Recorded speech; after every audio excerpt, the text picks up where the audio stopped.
Tässä videossa nyt katsomme, mitä tuo summatehtävä, miten se toimii, ja sen jälkeen käymme katsomassa sen koodia, minkälaisista osista se muodostuu.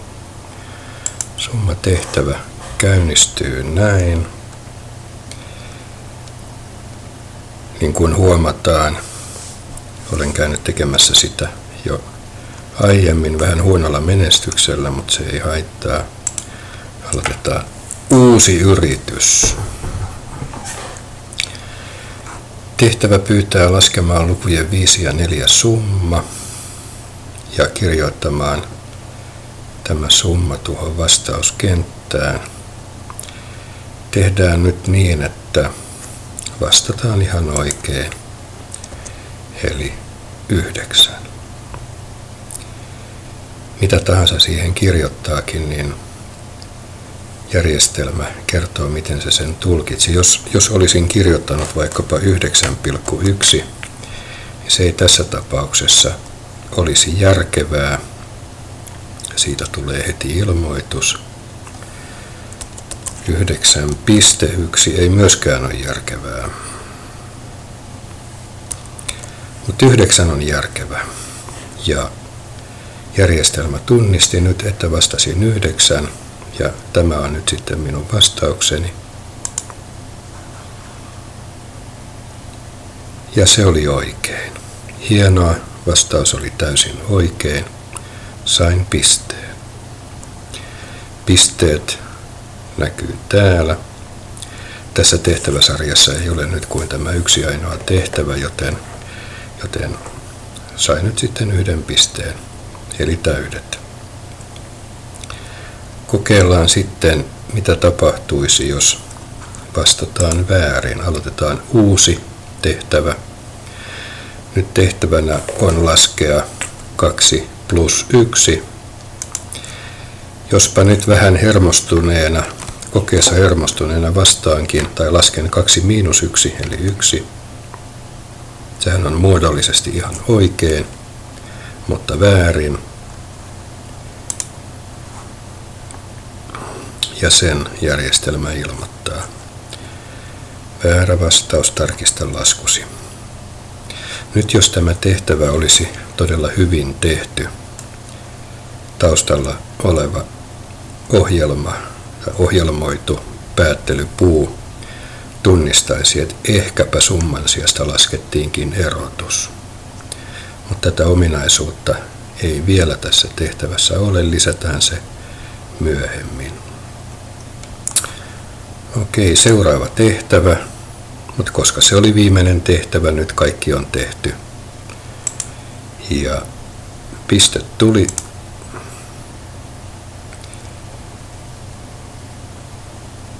Ja nyt se meni uudestaan. Nyt mä kyllä vastasin väärin. Okei. Seuraavaksi katsotaan, miten se tehtävä oikein on tehty. Eli se on tämä summatehtävä. Sitä varten mennään tehtäväpankkiin. Löytyy täältä vasemmalta Question Bank. Ja tässä vaiheessa minulla ei ole täällä kuin tämä yksi ainoa tehtävä. Sitten jos niitä olisi enemmän, niin nyt olisi tietenkin tärkeää, että tehtävät on nimetty hyvin. Nyt sen ainoan tehtävän nimi on summa ja tästä voi editoida. Tuosta voidaan tehdä kopio. Se on tärkeää. Hetken päässä teemme kopion ja vähän korjailemme sitä kopiota. Mutta on hyvä tehdä kopio ennen kuin tekee muutoksia. Tuosta voi katsoa, miten tehtävä toimii. Esimerkiksi nyt, jos napautamme tuota, niin voimme katsoa, mikä tämä tehtävä oikein oli, mitä se kysyy ja millä tavalla. No, lähdetään editoimaan sitä. Ja tässä on aika laaja web-sivu, verkkosivu. Siinä on paljon kenttiä, Joitakin asioita jätetään nyt väliin, keskitytään vain kaikkein oleellisimpaan. Jokainen tehtävä sijoitetaan johonkin kategoriaan ja nyt tämä työn alla oleva tehtävä kuuluu kategoriaan videotehtävät. Niitä on tällä hetkellä 1 kappale. Tehtävän nimi on summa. Ja ensimmäinen todella mielenkiintoinen kenttä on tässä. Eli se on nyt sitten tehtävän muuttujat. 2 muuttujaa arvotaan. A on muuttuja, jonka arvo on satunnaisesti joku luvuista 2, 3, 4 tai 5. B on muuttuja, jonka arvo on joku luvuista 1, 2, 3, 4, 5. Ja sitten opettajan vastaus, teacher's answer, on A plus B. Tämähän on tietenkin se, jota toivotaan opiskelijankin sitten antavan vastaukseksi. Sitten kun tehtävät alkavat tulla laajemmiksi ja monimutkaisemmiksi, tämä tehtävä muuttuja kenttä, niin tämä tulee kasvamaan aika paljon. Nyt se on aika yksinkertainen. No sitten varsinainen tehtävän teksti. Tuossa tuo random group, sitä ei tarvitse murehtia, jos tässä lähihetkinä tulee tilanne, että jonkun kentän kohdalta haluaa ehdottomasti tietää, mitä se on, niin tuosta kysymysmerkistä saa hiukan selitystä. Tämä selitys alkaa, että normaalisti tämän voi jättää tyhjäksi. Okei, no ei murehdita sitä. Tehtävän teksti. Laske lukujen A ja B summa. Nyt tuon A:n ympärillä on monimutkaisia asioita. Keno alkusulku ja keno loppusulku aloittaa ja lopettaa matemaattisen tekstin. Käytännössä niiden väliin yleensä tulee jotain lateksia, latex-kielellä. Tässä tapauksessa se, mitä siellä on itse asiassa alkuaaltosulku, miukumauku A, miukumauku loppuaaltosulku, eli tämä tarkoittaa, tällä viitataan edellä maksimalla arvottuun muuttujan arvoon, eli mikä se A:n arvo nyt sitten onkin, se tulee tähän. Ja seuraavassa vastaavalla tavalla B:n arvo tulee tuohon. Eli kysymyksessä tekstinä näkyy, että laske lukujen ja sitten se A:n numeroarvo ja B:n numeroarvo summa. Kirjoita saamasi lukuarvon vastauskenttään OK. Tuossa on vielä kerran kirjoitettuna niin, että siihen tehtävätekstiin tulee selkeästi se summa, jota nyt ollaan laskemassa, eli A:n numeroarvo plus B:n numeroarvo on. Alkuhaka, input, ans 1, loppuhaka. Tähän tulee nyt sitten kenttä. Ja mitä tahansa opiskelija siihen kirjoittaa, se siirtyy muuttujan ans 1 arvoksi, jota voimme sitten hetken päästä tutkia ja käsitellä. Onko se oikein ja onko se ehkä jollain erikoisella tavalla väärin laskettu. Seuraava kenttä on kenttä, johon tulee sitten kysymyshetkellä se järjestelmän antama tulkinta. Eli kun opiskelija antaa vastauksen, niin sitten siihen tulkintakenttään pitäisi tulla juuri se, mitä opiskelija tarkoitti. Jos siihen tulee jotain muuta, niin sitten opiskelijan pitää tarkentaa sitä vastaustaan. Se on jotenkin muodollisesti väärin. Nyt kysymys on selvä. Sitten tässä on se paljonko tehtävästä pisteitä on tarkoitus saada. Nyt se on 1. Tuota ei yleensä kannata paljon muuttaa. Vasta sitten, kun olet hyvin kokenut tehtävien tekijä ja käytät oikeasti paljon, niin ehkä tulee tilanteita, jolloin tuota haluaa muuttaa.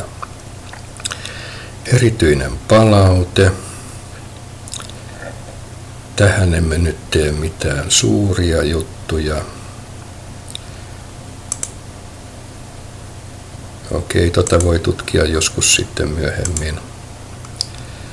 Yleinen palaute. Tässä annetaan malliratkaisu. Ja malliratkaisu yleensä sillä tavalla, että siinä ei viitata noihin äsken arvottuihin lukuihin, vaan yleisellä tasolla, miten tämän tyyppinen tehtävä ratkaistaan. Question note liittyy siihen, että kun näitä tehtäviä sitten generoidaan vähän isompi joukko, niin saman tehtävän erilaisia versioita pitää pystyä erottamaan toisistaan.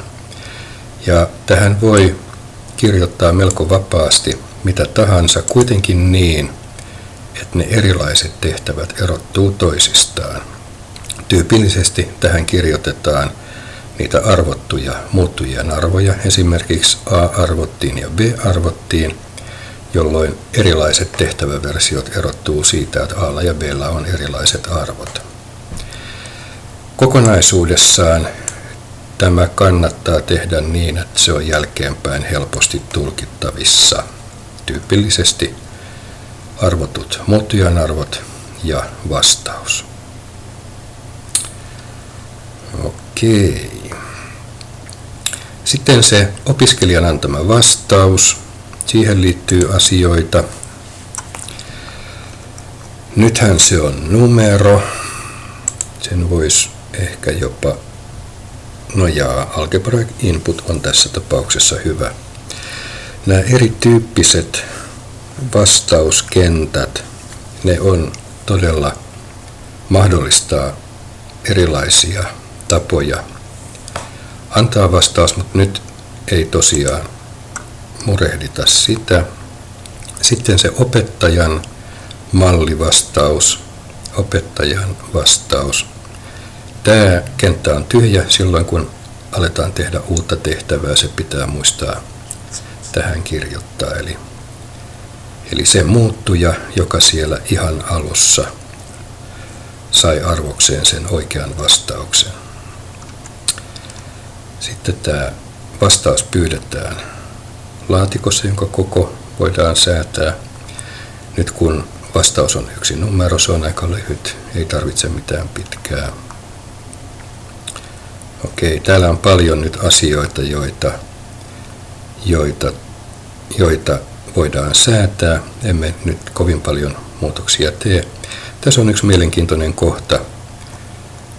Tämä yes tässä laatikossa tarkoittaa, että liukulukuja ei saa käyttää. Desimaalilukuja ei hyväksytä vastauksiksi. Ja tämä on se normaali oletus aina. Jos teet tehtävän, jossa vastaus on desimaaliluku, niin tämä pitää muuttaa. Okei, nämä kaikki liittyy nyt siihen oppilaan antamaan vastaukseen. Seuraavaksi tämän vastauksen tutkiminen, eli semmoinen päätöspuu, jossa sitten annetaan oppilaalle palautetta sen mukaan, onko vastaus oikein tai onko siinä jokin tunnistettava virhe. Ja täällä on nyt palautemuuttujat. Tämä on tärkeä kenttä ja sitä tullaan jatkossa käyttämään. Nyt se on tyhjä. Tämä tehtävä ei juurikaan tutki oppilaan antamaa palautetta. Siinä on yksi solmu tässä puussa ja 2 oksaa. Jos tämä solmun ehto on tosi, niin vastaus on oikein ja oppilas saa pisteen. Jos se on epätosi, niin sitten oppilas ei saa pistettä. Ja se ehto on nyt seuraavan näköinen. Testissä testataan, ovatko nämä 2 asiaa algebrallisesti ekvivalentit, eli oppilaan antama vastaus ja opettajan mallivastaus. Jos ne on algebrallisesti yhtäpitävät, silloin annetaan palaute. Hienoa, vastaus oli täysin oikein. Ja annetaan 1 piste. Eli täydet pisteet. Ja lopetetaan. Ja sitten jos tämä ehto ei ole totta, sehän merkitsee sitä, että vastaus oli väärin. Siinä tilanteessa voitaisiin jatkaa puuta solmu solmulta ja yrittää selvittää, mikä se virhe oli, mikä siinä tapahtui. Nyt tämä yksinkertainen esimerkki ei sitä tee, vaan masentavalla tavalla antaa opiskelijalle palautteen, että tarkista laskusi ja lopettaa. Okei, se oli tämän kerran päätöspuu. Sitten täällä on vielä optioita. Näihin emme nyt puutu.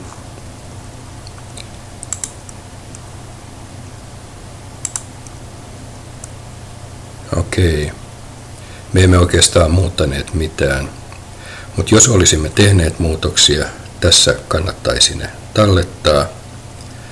Ja sen jälkeen kannattaa katsoa, onko kaikki kunnossa. Jos on tehnyt muutoksen, joka aiheuttaa virheen, niin se tietenkin, se virhe pitää sieltä sitten vielä löytää. Me emme nyt tehneet mitään muutoksia, joten emme talleta myöskään. Palaamme takaisin alkuun.